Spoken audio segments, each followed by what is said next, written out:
इफिसियों के नाम पौलुस प्रेरित की पत्री 3 अध्याय। इसी कारण मैं पौलुस, जो तुम अन्य जातियों के लिए मसीह यीशु का बंधुआ हूं, यदि तुमने परमेश्वर के उस अनुग्रह के प्रबंध का समाचार सुना हो जो तुम्हारे लिए मुझे दिया गया, अर्थात यह कि वह भेद मुझ पर प्रकाश के द्वारा प्रकट हुआ, जैसा मैं पहले संक्षेप में लिख चुका हूं, जिससे तुम पढ़कर जान सकते हो कि मैं मसीह का वह भेद कहां तक समझता हूं, जो और समयों में मनुष्यों की संतानों को ऐसा नहीं बताया गया था, जैसा कि आत्मा के द्वारा अब उसके पवित्र प्रेरितों और भविष्यद्वक्ताओं पर प्रकट किया गया है। अर्थात यह कि मसीह यीशु में सुसमाचार के द्वारा अन्य जातीय लोग मिरास में साझी और एक ही देह के और प्रतिज्ञा के भागी हैं,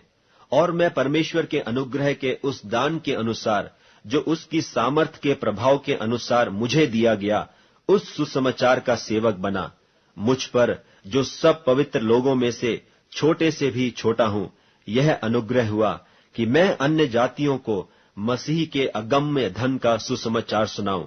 और सब पर यह बात प्रकाशित करूं कि उस भेद का प्रबंध क्या है जो सबके सृजनहार परमेश्वर में आदि से गुप्त था, ताकि अब कलीसिया के द्वारा परमेश्वर का नाना प्रकार का ज्ञान उन प्रधानों और अधिकारियों पर जो स्वर्गीय स्थानों में हैं प्रकट किया जाए, उस सनातन मनसा के अनुसार जो उसने हमारे प्रभु मसीह यीशु में की थी, जिसमें हमको उस पर विश्वास रखने से हियाव और भरोसे से निकट आने का अधिकार है। इसलिए मैं विनती करता हूं कि जो क्लेश तुम्हारे लिए मुझे हो रहे हैं, उनके कारण हियाव न छोड़ो, क्योंकि उनमें तुम्हारी महिमा है। मैं इसी कारण उस पिता के सामने घुटने टेकता हूं,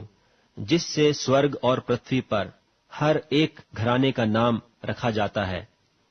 कि वह अपनी महिमा के धन के अनुसार तुम्हें यह दान दे कि तुम उसके आत्मा से अपने भीतरी मनुष्यत्व में सामर्थ पाकर बलवंत होते जाओ,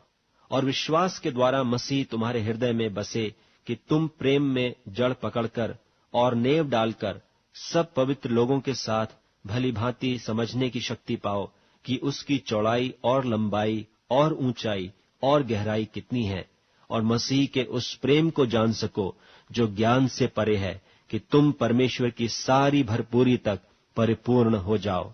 अब जो ऐसा सामर्थी है कि हमारी विनती और समझ से कहीं अधिक काम कर सकता है, उस सामर्थ के अनुसार जो हम में कार्य करता है, कलीसिया में और मसीह यीशु में उसकी महिमा पीढ़ी से पीढ़ी तक युगानुयुग होती रहे। आमीन।